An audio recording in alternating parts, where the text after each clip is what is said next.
All right. So first off, could you say your name? Robert Acre. Robert Acre. All right, cool. All right. So the first question that we have for you is, do you think that agriculture has a largely positive or negative impact on the environment? I think it's a mixed impact. I think it can have, obviously, with the worry about carbon dioxide in our atmosphere, the more plants we grow, the better we are at taking carbon dioxide out of the atmosphere, so that's a great effect.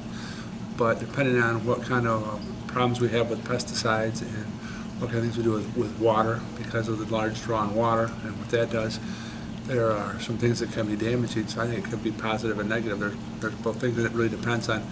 I know farmers who are real anti-pesticide, all organic stuff and that type of thing, and I know some people who are just like, let's fertilize the heck out of it and let's kill every bug we can and not worry about it. I mean, it's a mixture. It depends on the person, I think. All right. So largely, do you think that the use of GMOs is a good or a bad thing? And to who? Is it good or bad? Now, GMOs in what? I would say plants and or animals. Okay. So, and they're using them in plants for increasing production? Is that what Yeah. they're using them for? Yep. Okay. And I haven't done enough research to know exactly what the overall effects are on GMOs, so I'm not real familiar with how that goes. I mean, I think as long as the testing's done and they're found that they're safe, I don't have a problem. I'm not going to be, my wife's big into the oils. And the thing now that you have these health oils, and you use plants, and use all different oils, that's all natural, and that type of, you use that for healing stuff, and that's cool. And that probably I said my wife's into oils, I meant health stuff. That's what I got. So it's not cooking or anything. Yeah. All right. So, so that I'm not that far that way, so I don't, and I hear GMO, I don't automatically jump out of my skin and go, oh, that's ridiculous, can't have it. But again, it's like anything else. If it's used correctly and it's tested and the things are done with it and we can show that it's safe, then I don't have a problem with it.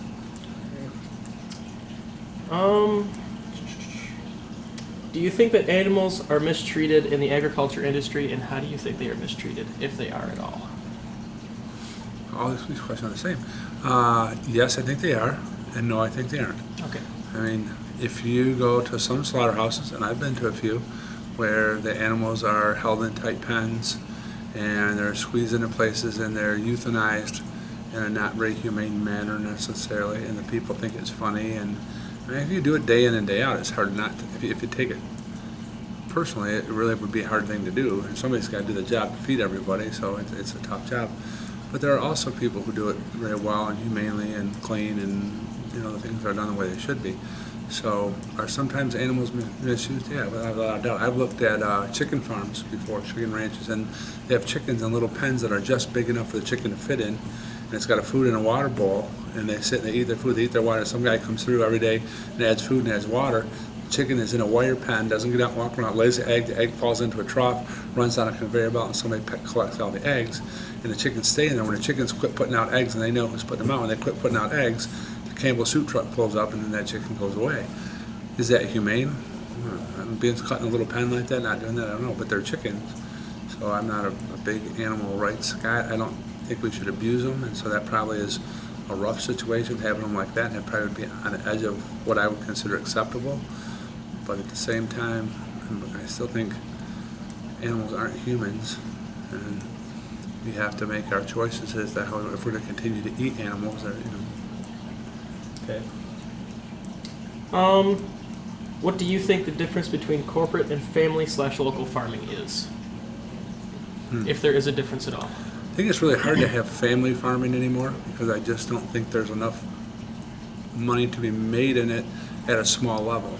It's hard for a small level farmer to be able to, I know a guy who's got, 60 or 80 acres that he grows in corn and soybeans every year. And he's still making money at it, but he's just a guy who has a full-time job and does something else, and he does it in the cycle he likes to.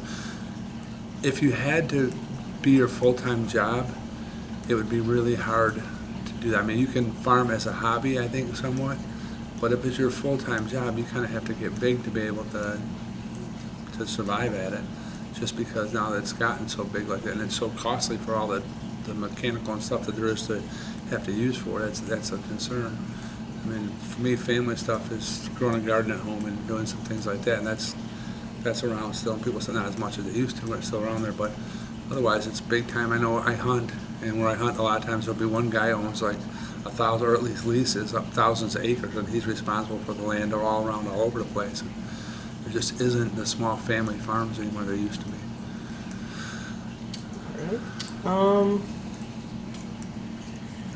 Let's get to this. Do you think the path that modern agriculture is taking is going to be positive or negative for humans, animals, and the environment in the future?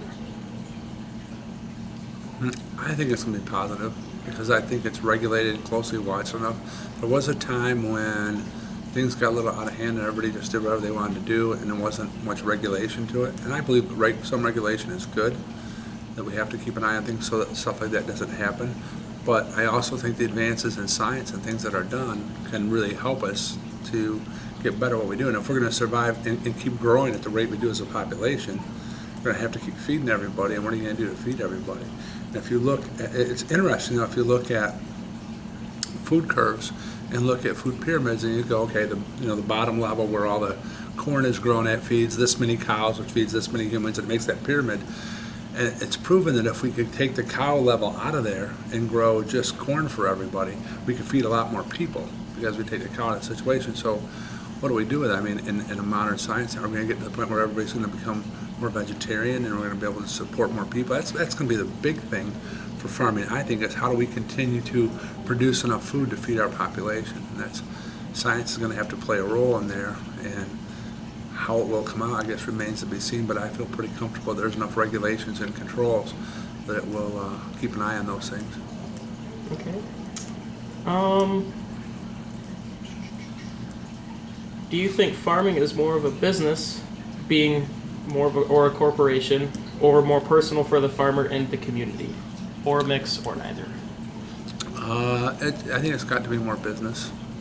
There's still community farmers, but even like in DeWitt, even when I started in DeWitt 25 years ago, you'd go, oh yeah, it's Johnny from what's his name's farm, and from Harmon, and they were here and there. But now, I mean, there's not that many. Feldsky's has a big farm, and people know the name Feldsky, and it's more of a family type business. And Andy T's got his thing going out there, but look at Uncle John's, and it's more of a business, right? And not just the farming part of it, but the whole thing that blossomed around that. And again, I just don't think you can afford to be a small farm. I went out and talked to Feldsky's, and they're doing fine, but they're pretty big time too. I mean, they're not just a small family business anymore. It's big time stuff, and it's hard.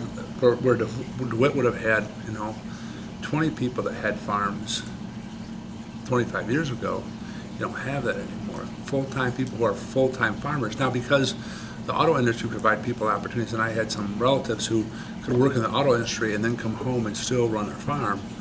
That made it so it was still possible to have a family farm, but it wasn't your full-time business. It wasn't what supported you in your lifetime, and that's the difference right now, I think. This one I just thought of, but when we have the farmers markets here in DeWitt, when does it go? Does it go through October? I believe so, yep.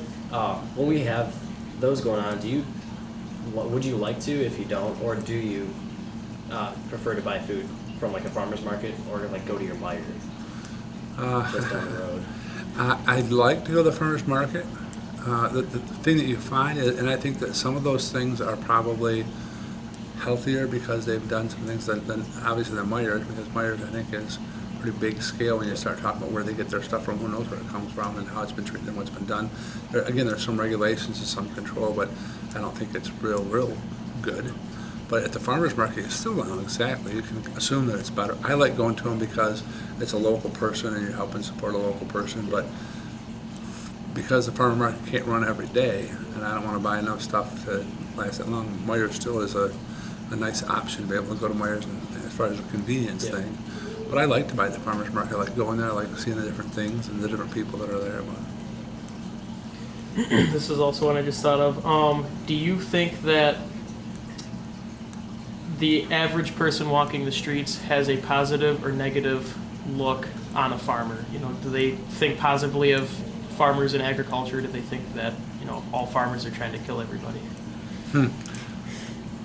I think around here, it's more of a positive view, but it's almost like a nostalgic view. I guess people go, oh, the farmer, they used to be a farmer. It's not like where there's tons of farms, people see it under their noses all the time that the farm business is going on, this stuff is happening. You go out to Portland, go out that way, you get past Portland, and there's those couple of chicken farms on the way, and if you want to go through Grand Rapids, and it just stinks down the highway, and you hit that smell. That's what that is. It's that smell from those chicken farms. And what's going on there? What's it like? Are people there? I mean, I imagine people probably close there, probably, oh, I'm sick of this, I'm tired of it. So, that way. But I think around here, because it's not something that the everyday person thinks about, because it's just not as common as it used to be, but probably it's more that nostalgic, oh, the farmer's kind of cool, the farmer and the Dell, and it's just, they don't have a good idea of what farming really is anymore. Okay. Cool. I think that'll do it for my other questions I wanted to ask you. Got anything else? No, I don't think so. All right. Well, thank you. All right, gentlemen.